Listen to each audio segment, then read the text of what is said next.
Good morning. I want to start off this morning with a question for you.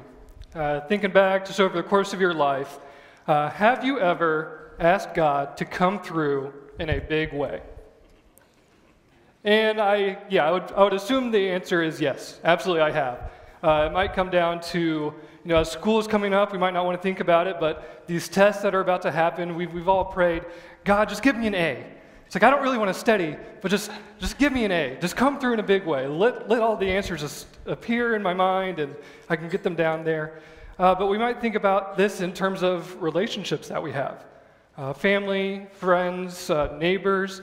God, come through in a big way. Save this relationship.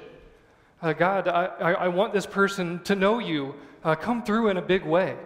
And this is something that, through just learning about prayer and engaging in a life of prayer, this is something that our mind easily goes to, that we want God to do something miraculous. We want Him to do something that just makes it so clear that He is here, that He is wise, that He is powerful, and that He loves us. And that makes us want to ask Him to come through in a big way. We might think about in the Old Testament, something like the Red Sea parting. And that's just a huge thing, God coming through in a huge way. And it just makes it very obvious that God is real, God is all-powerful. So this morning, we're going to be really talking about the miracles of Jesus and how we interact with those miracles. How do we approach God and Jesus in terms of these signs that they can give us, these miracles that they can bring into our lives and into this world? So we're going to be looking in the book of Mark in chapter 8, but we're going to start with just a couple stories that are leading up to this moment, so kind of painting the picture before we get into Mark chapter 8. And this is where Jesus has been driving out evil spirits, especially in this young girl. This young girl has evil spirits, and He's driving them out of her and letting her to have a new life. Then He's also taking the time to heal a deaf and mute man, allowing him to hear, allowing him to speak to his friends and family, and providing these miracles. So through the Gospels, what takes place with all these miracles that He does, what takes place is that the news spreads. People start talking. People start hearing about what Jesus is doing. And people hear that and they're like, ooh, I want to be a part of that. I want to experience that. I want to see these miracles for myself and maybe even have a miracle done in my own life. So that's kind of painting the picture, and we're going to jump in to Mark chapter 8. It says, during those days, another large crowd gathered. Since they had nothing to eat, Jesus called His disciples to Him and said, I have compassion for these people. They have already been with me 3 days and have nothing to eat. If I send them home hungry, they will collapse on the way, because some of them have come a long distance. His disciples answered, but where in this remote place can anyone gather enough bread to feed them? How many loaves do you have? Jesus asked. 7, they replied. He told them to sit down on the ground. When He had taken the 7 loaves and given thanks, He broke them and gave them to His disciples to set before the people, and they did so. They had a few small fish as well. He gave thanks for them also and told the disciples to distribute them. The people ate and were satisfied. Afterward, the disciples picked up the 7 basketfuls of broken pieces that were left over. About 4,000 men were present, and having sent them away, He got into the boat with His disciples and went into the region of Dalmanutha. The Pharisees came and began to question Jesus, to test Him. They asked Him for a sign from heaven. He sighed deeply and said, why does this generation ask for miraculous signs? I tell you the truth, no sign will be given to it. Then He left them, got back into the boat, and crossed to the other side. So we see there, this is a big chunk, and we're going to go back and break it down. But we see within these verses 2 approaches to the miracles of Jesus. We see 2 different groups interacting with Jesus in 2 different ways. And so we're going to break it down and go to the first one. And the first way we can approach it is to sit, wait, and expect something to happen. To sit, wait, and expect something to happen. And this is jumping into the Pharisees side of things. That these were the religious leaders who are all about, let's follow the rules, but they use that rule following to abuse their power, to put other people down. They weren't doing good things with the position that they were in. And we see in this moment, at the end of this passage that we read, that the Pharisees came and began to question Jesus to test him. To test him. They asked him for a sign from heaven. They weren't really looking to know Jesus. They weren't really looking to have this relationship with Jesus. They were just trying to put him to the test, to see how powerful he might really be, to see if he is who he claims to be or who other people say he is. They were just trying to test him. They sat back, they waited for Jesus to come to the temple courts, and they expected him to do something. And I love Jesus' reply here.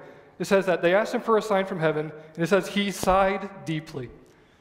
And I think about, the humanity of Jesus, that we put them on this huge pedestal, and he absolutely deserves that, but we miss out on the humanity of Jesus. And I think this is one of those moments where we can look in and see that Jesus was human, because he just sighs deeply and says, you guys don't get it. You don't get it. I imagine there might have been like an eye roll too, I don't know. But he's saying, you guys don't get it. You're just expecting something to happen without wanting me, without wanting the Heavenly Father. You're just looking to put me to the test. So we have that option. And maybe that's where some of us are right now. We've put ourselves into a position of just waiting, not really engaging in a relationship with God, but we still expect these miraculous things to occur. But let's look at the other side of this.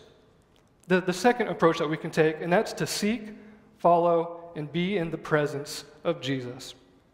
To seek, follow, and be in the presence of Jesus. And there's a wonderful verse from Jeremiah that kind of maybe just brings another encouragement with that. And it's Jeremiah 29:13, which says, you will seek me and find me when you seek me with all your heart. It's when you will find me when you're seeking me with all of your heart. When you're going after me with everything that you have, with everything that you are. And we see that at the beginning of this passage in chapter 8 with the large crowd that gathered. That they were following him. And we read here in chapter 8, verse 2, that I have compassion for these people. They have already been with me 3 days. That these people didn't just show up all of a sudden. That these people were in the presence of Jesus, in the presence of the disciples, and they were following him. There might have been a little bit of, he's like, yeah, I kind of want to be healed. There's somebody I know, and I want them to heal. But it's not like they showed up, the miracle didn't happen, and then they bailed. That they wanted to stick with him. They wanted to continue to be with him, even if they didn't get that miracle. They wanted to follow and seek and be in the presence of Jesus. And then there's another part of this in verse 8 that says, the people ate. When this miracle happened, the people ate and were satisfied. And that's something that we need to hear this morning. That seeking, following, and being in the presence of Jesus, that is what's going to leave us satisfied. Not just expecting things to happen in my life just because I go to church.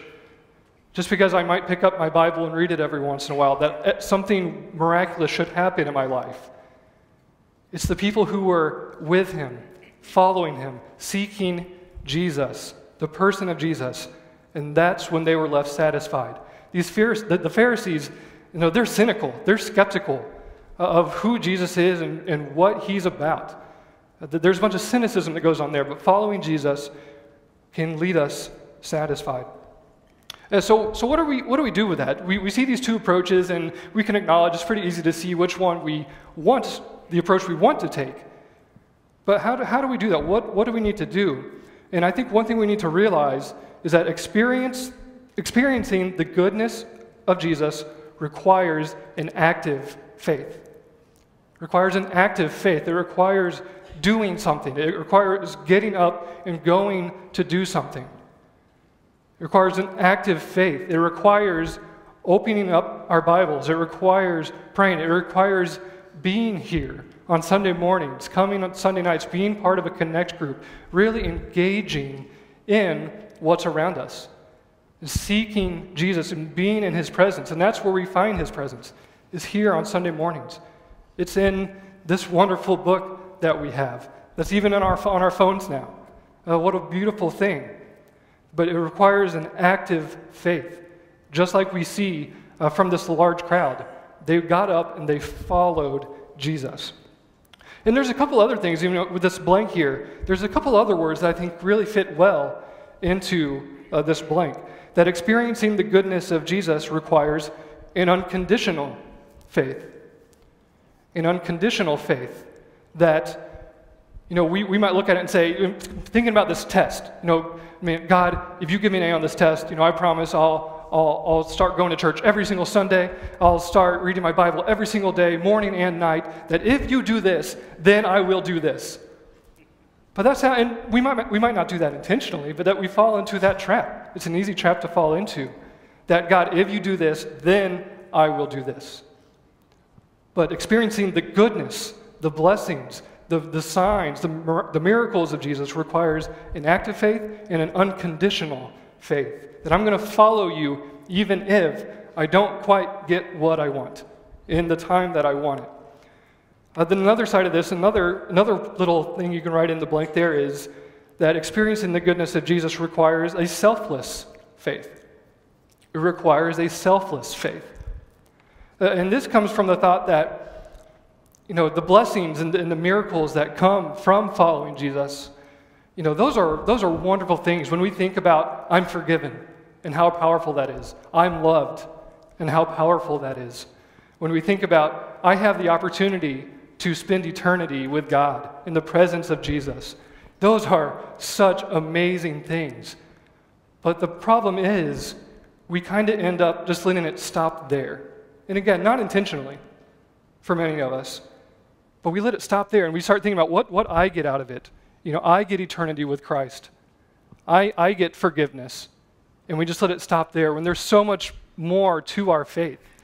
When we talk about sharing that with others, loving on others, trying to love on others to the point where they want and desire to live a life that's following Jesus, to live in eternity with him, to ensuring that we're not living with a selfish faith, not just for what we gain, but for what we can do with the grace and love of God. And we've been talking about the miracles here and getting blessings, and those are wonderful things. And I'm so thankful for the blessings in my life, for the signs that Jesus has given me. And we talk about coming to Michigan from Georgia, experiencing these winters. There had to be that sign of let's do this, Jacob, go.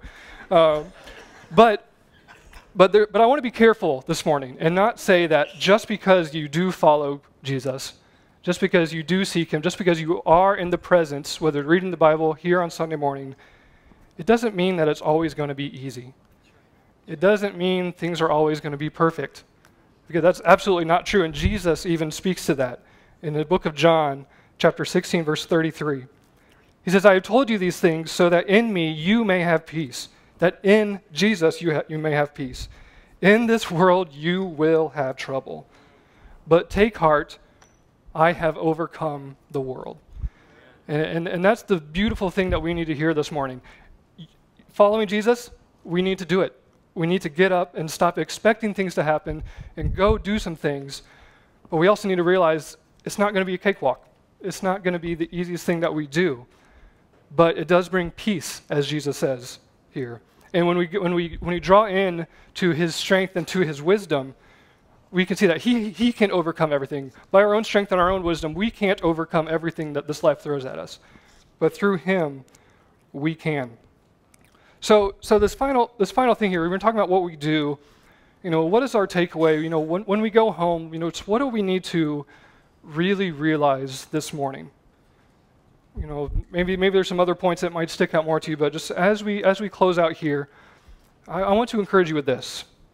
To let the blessings in your life be a byproduct of seeking Jesus. Let the blessings, the miracles, the signs that come into your life just be a byproduct of following Jesus. By being all in, seeking him with your whole heart, being in his word, worshiping Sunday mornings, Monday mornings, Tuesday mornings, throughout the entire week, not just a Sunday thing. But let your blessings be a byproduct. Let it be what happens because you are in the presence of Jesus. and see where that takes you. See where that life takes you of following him and just allowing Jesus through you affect yourself and the people around you.